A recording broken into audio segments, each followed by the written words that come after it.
guys. Ito na, skin. Ayun na, guys! Guys, ito siya. Oh, stick!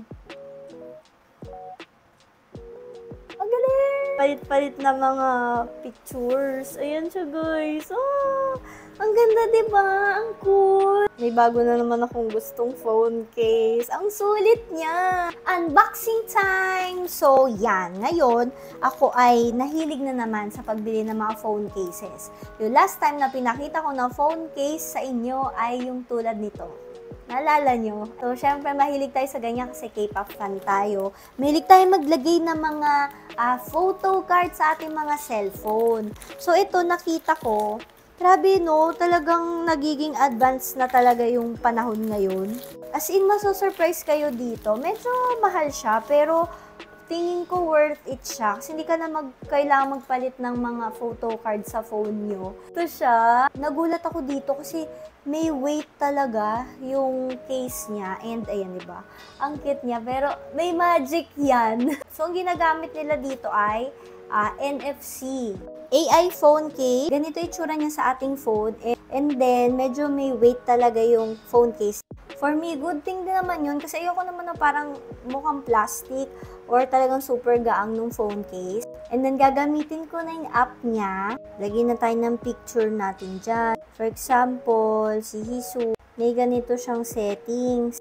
Pipili ka kung gusto mo delicate, high contrast o kaya black and white. And then, pag ready ka na, pwede mo na siya i-cast. Hindi mo na kailangan magpalit ng photo card sa phone. Pili pa tayo ulit. Ready for the casting, guys? Ayun na, guys! Ang galing pa magic! Ang taray!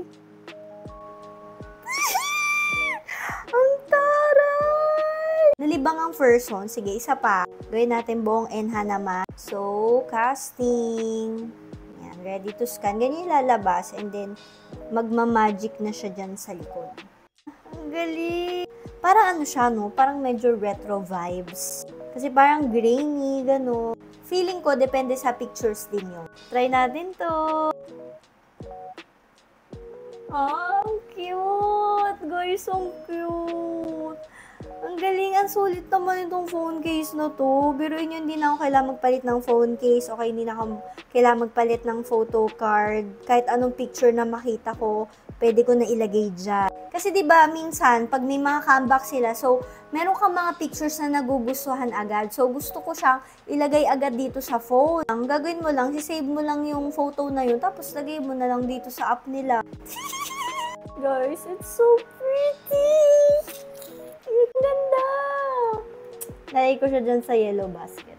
Siyang i-edit guys, so nilagyan ko siya ng sticker, tapos yung name ko, nakikita niyo ba? Ayan o, nakalagay, My Gel.